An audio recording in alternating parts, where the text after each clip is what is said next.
In the last episode of this F350 restoration, the truck got some much needed quality of life upgrades. The exhaust system had a bunch of leaks throughout it, so all of those got welded shut. The stock up pipes got upgraded to the new bellow design, both cab supports got bolted on, and lastly, some S&B body mounts were added for better ride quality, before we ended the episode by lowering the cab back onto the frame. I'm extremely happy with how far we've come, but that still leaves us here, with just the skeleton of my truck. So let's fix that, starting with the doors.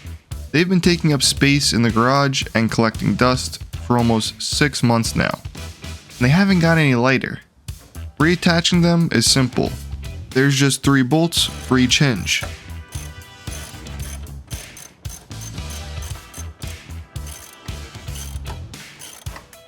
One of those bolts has a good amount of damage to the threads.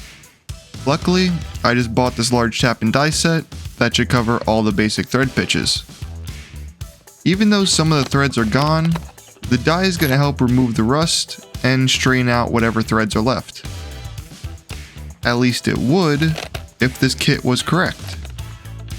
These are both 10mm dies, even though the size that I need is stamped on the front. That's cheap Amazon tools for you. Luckily, I have another hinge bolt stored in the shed, and the threads look good on this one.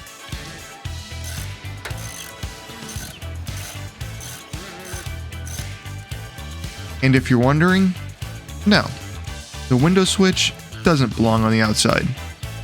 That caused quite the problem off camera. On the passenger side, I pushed those wires in before I even started recording. I said earlier that installing the doors just takes 6 bolts, which is true. But the doors still need to be adjusted to make them close right. And that happens to be an extremely long and boring process. So it was done off camera. But if we travel into the future, we can see them closing. That's pretty smooth for an OBS.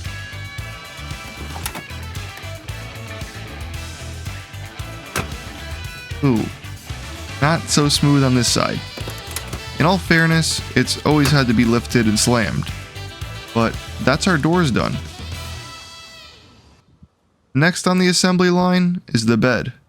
It was removed for the first time about 1.5 years ago, and pretty much all of the stock hardware had to be cut off due to rust.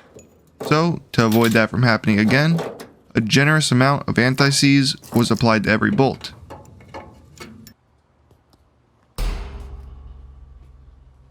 Now, no bed is complete without its tailgate, and this one has been through the ringer.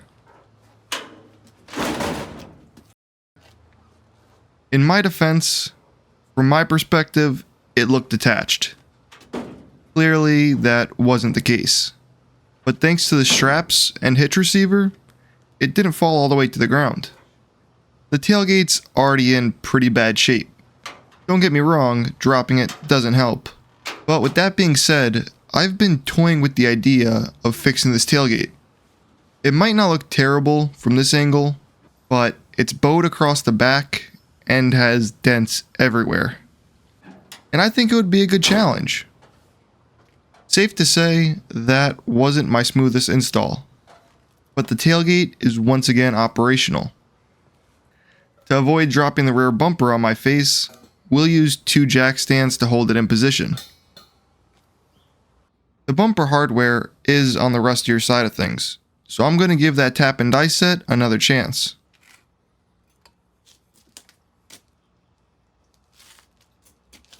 This is technically the job of a thread chaser, as it would only remove the rust from the threads. This is taking a small layer of metal with it. Not exactly ideal, but it'll work.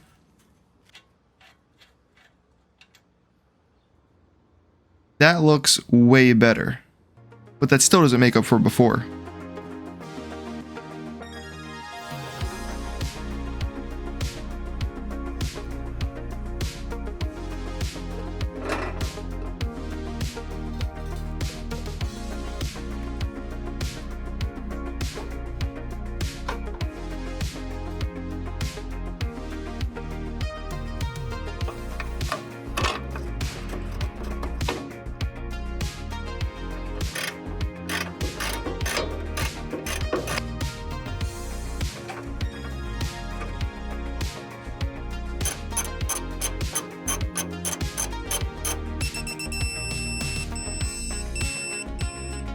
And while we're in the neighborhood, we may as well connect the lights for the license plate.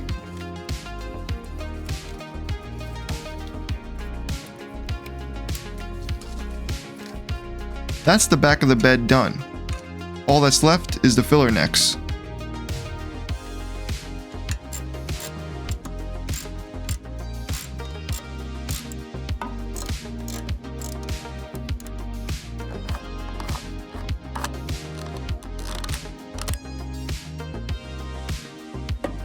Nice.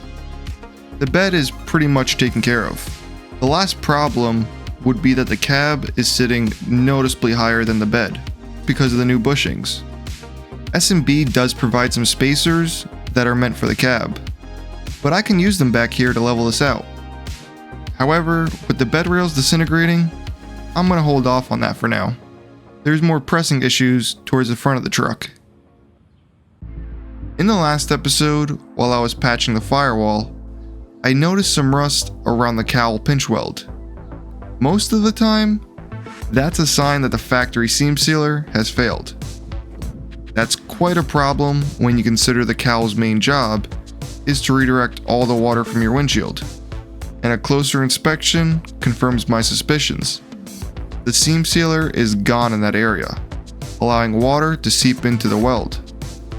I will say I'm extremely lucky to find this now, as the rest of the cowl is in great shape, other than a little surface rust here and there.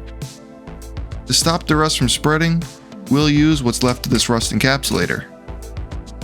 To prep the surface, any loose seam sealer was removed, and a green Scotch-Brite pad was used to scuff the existing primer.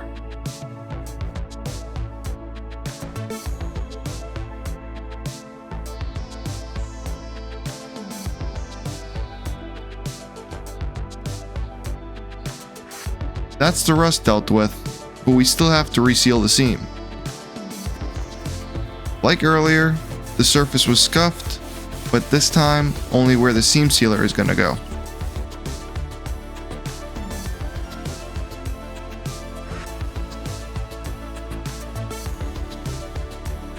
The passenger side was a breeze. There's a ton of room to work there, and the seam sealer came out nice and smooth. On the driver's side, it was a bit harder to reach.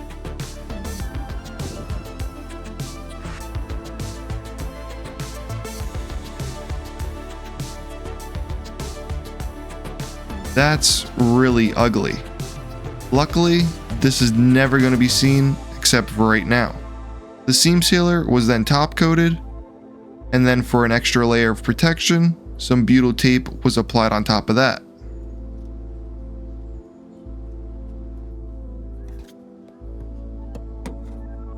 That's much better. The rust in the pinch weld still exists, but by starving it of moisture and oxygen, it's going to slow it down to a crawl. Future me also checks for water leaks, and I'm happy to report that the cowl is working properly with no leakage. But that raises the question, where's all that water actually going? It seems to be draining down to these rubber grommets. After evicting all the rats and cleaning out any junk, I went and sprayed some of this internal frame coating on the walls.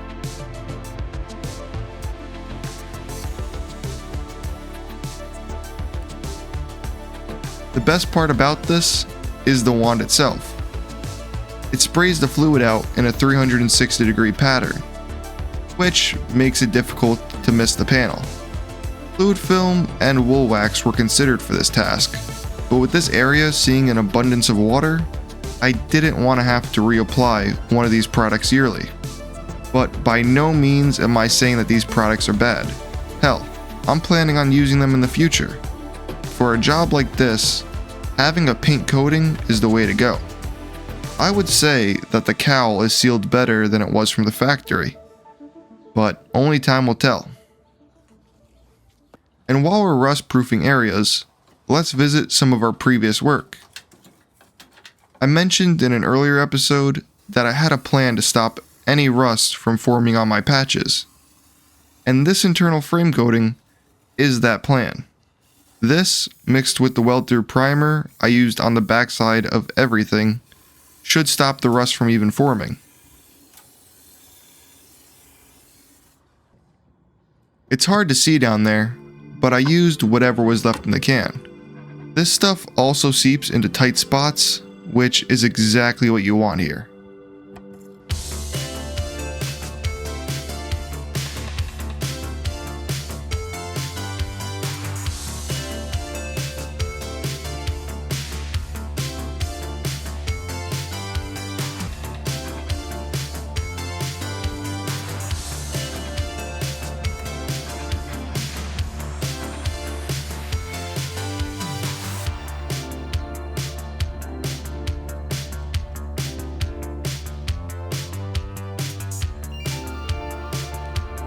With all of that taken care of, we can start installing the hood. Back in episode 1, I built a cart to carry the hood off, and that basically broke immediately. So this time around, I'm going to rely on myself and some moving blankets. What can go wrong?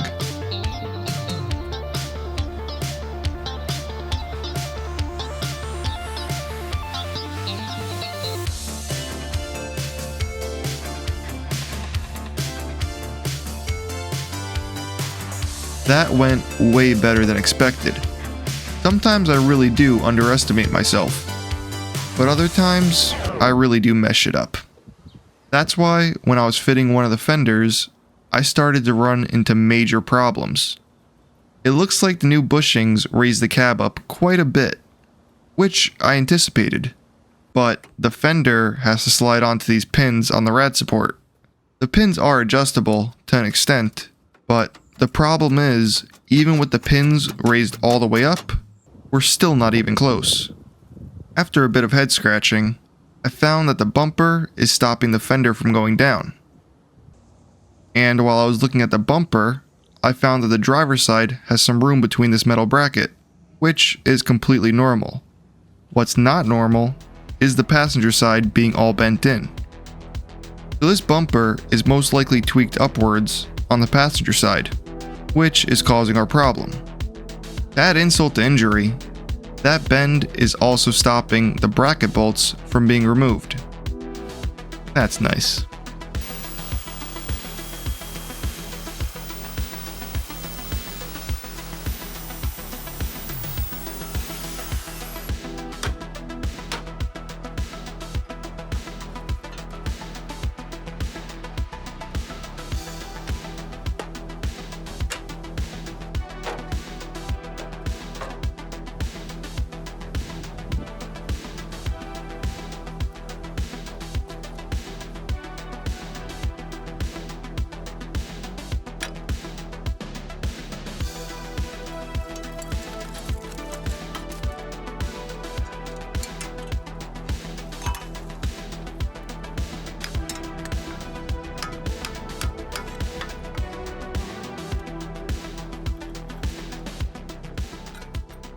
So the passenger side definitely saw some action. I'm never going to know what really happened here, but I think it's safe to say that something was hit low on the passenger side, which caused the lower end of this bracket to bend inwards. That explains why it's angled upwards. And if you need more proof, the bumper also has this protruding dent, where the frame horn made contact during the hit. At least that's what I think. There's no major frame damage, so it's not that bad. While I'm sorting out the fenders, I'm going to soak all of the plow mount bracing in some white vinegar. That should help remove some of the rust.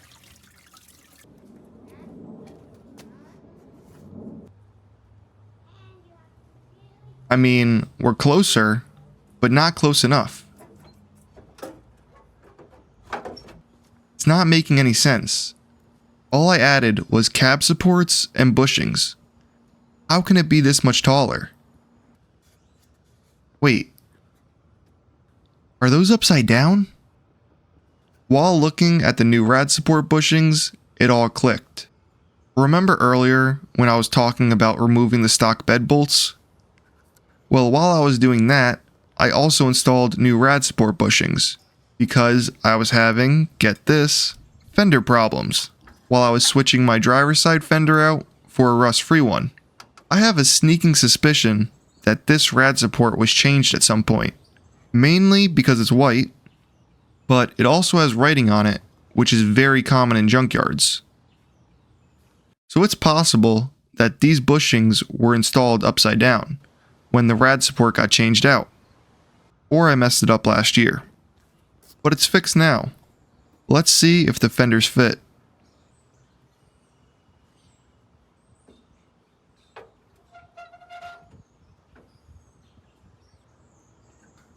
Like a glove.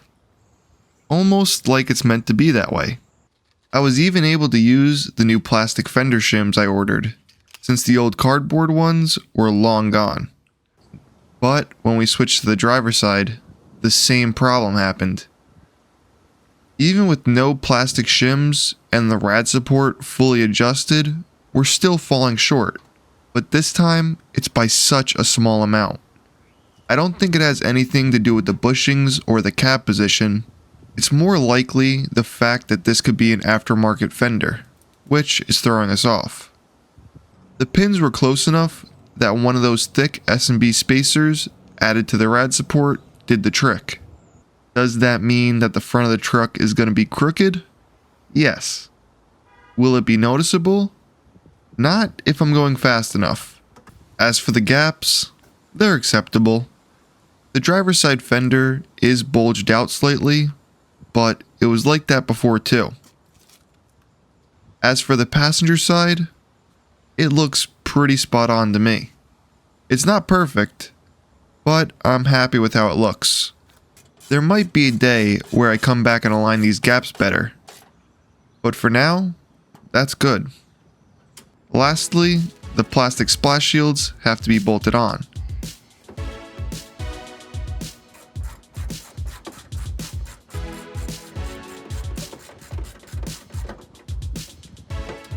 With the fenders all sorted out, we can go back to the bumper.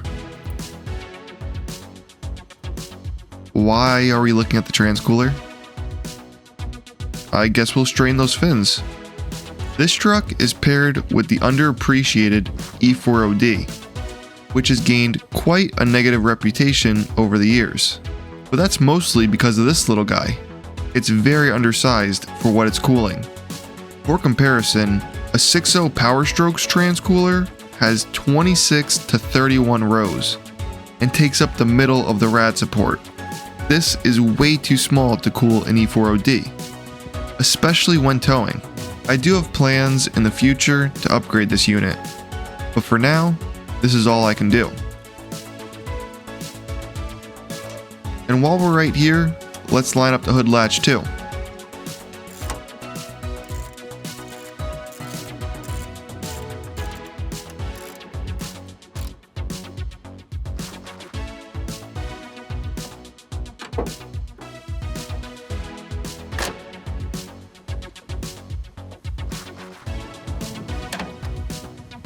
Perfect.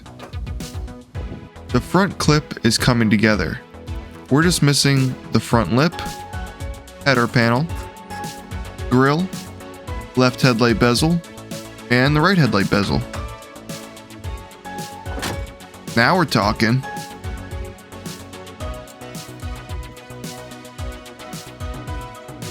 That just leaves the bumper. I ordered new brackets for it. I just have to straighten out this lip real quick.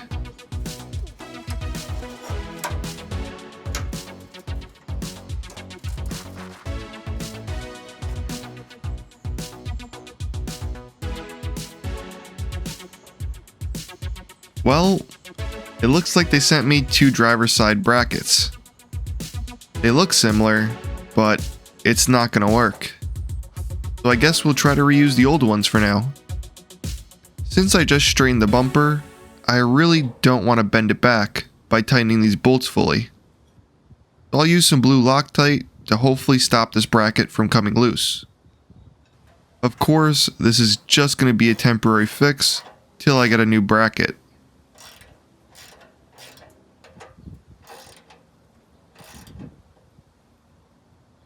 With new hardware in hand, it's time to mount the bumper.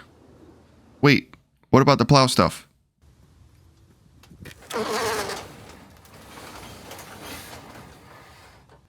The vinegar did a good job with the rust. Most of this has flash rusted from sitting. But while painting the frame and plow mount, I discovered quite the problem. That's a rust hole. The plow mount is made from some thick metal, and it's not worth spending the money on new bolts for something that's already rotted through. So, for now, these will sit in the shed for another project. Let's go back to the bumper.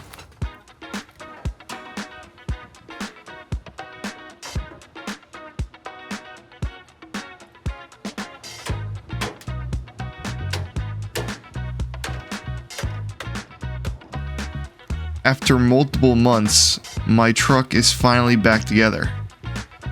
It might not be perfectly gapped or have straight body lines, but it's almost drivable again. The bumper definitely needs some help, and there's a few other odds and ends cosmetically that can use some work. But the exterior is done. That just leaves the inside. With this being a single cab, there really isn't much to it. First, we'll start with a nice dry carpet. Originally, the floor carpet was super damp, which made the truck smell rather musty, as you'd imagine. After having plenty of time to air dry, this carpet is way lighter. I just hope that smell doesn't return. But if it does, I'm prepared. Next up is the dash. Needless to say, 30-year-old plastic is going to be somewhat brittle. I did crack a corner on this dash when removing it, but that's how it goes sometimes. Luckily, the install was much smoother.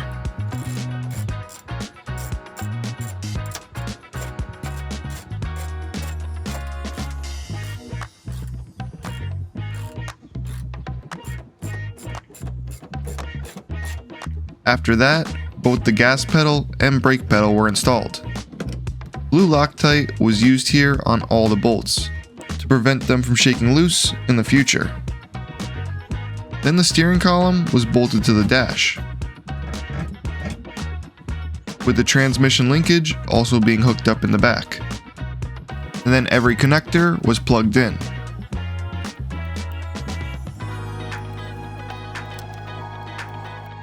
The dash bezel would be next, but it's going to need some repairs. During removal, I managed to break the fuel selector switch along with snapping every locating pin. But don't worry, I have a plan. Starting with the easiest repair, we're going to use some small screws to reattach the locating pins. There's other methods of repairing these clips, but this is by far the cheapest.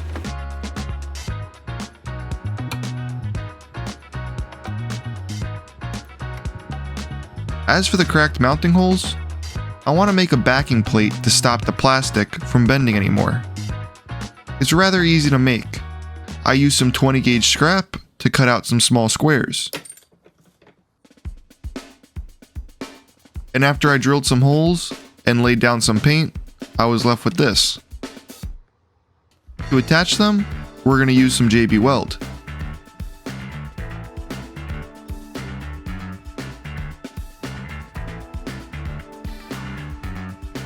That should stop it from cracking anymore. Lastly, we're going to use some of this JB WaterWeld to repair the fuel selector switch. It's similar to normal JB Weld, except it's a putty. The hardener is stored in the middle, so by mixing it together, it'll start to activate.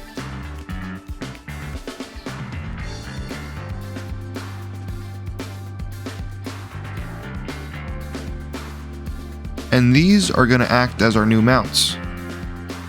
While the putty's still soft, we'll imprint the switch tabs onto it.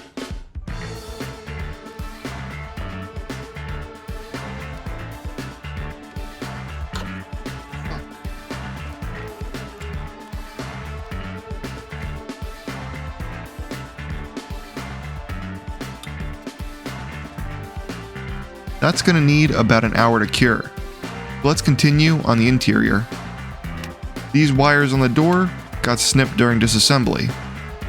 I now know that these are for the door lock actuator. which has a connector down below. So next time, I'll just unplug it.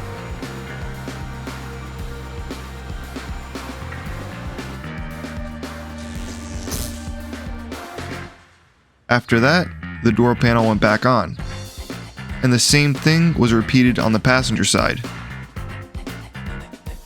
It's been over an hour, but I can't help myself.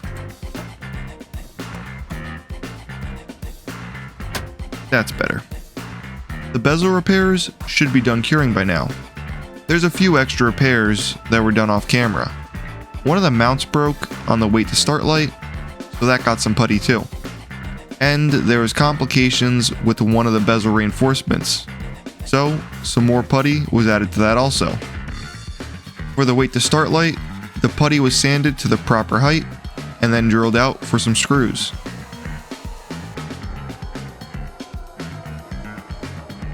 You can't even tell anything happened. The same process was repeated on the fuel selector switch. With new OEM bezels costing upwards of $400, I'm more than happy with my $10 repair. Let's get it on the dash. Both the wait to start light and fuel selector switch were plugged in. But we'll need to add a few more parts before we can bolt it down. Mainly, we just need to add the column cover, which has to slide underneath the bezel. Then the lock cylinder was added, followed by the bottom column cover.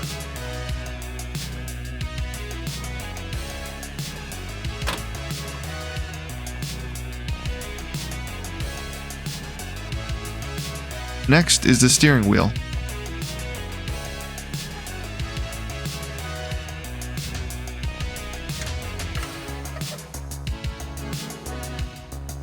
That was followed by the lower dash cover.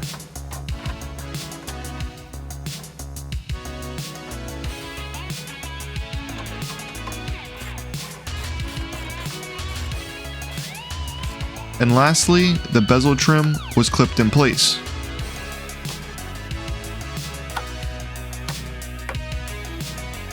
That's the dash taken care of. I'm only missing the long piece of trim on the passenger side, and that's because mine broke.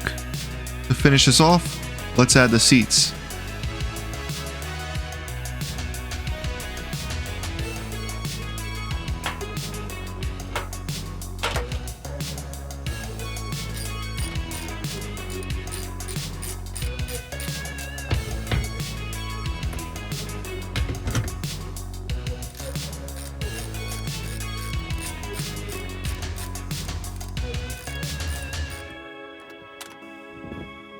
And that's that.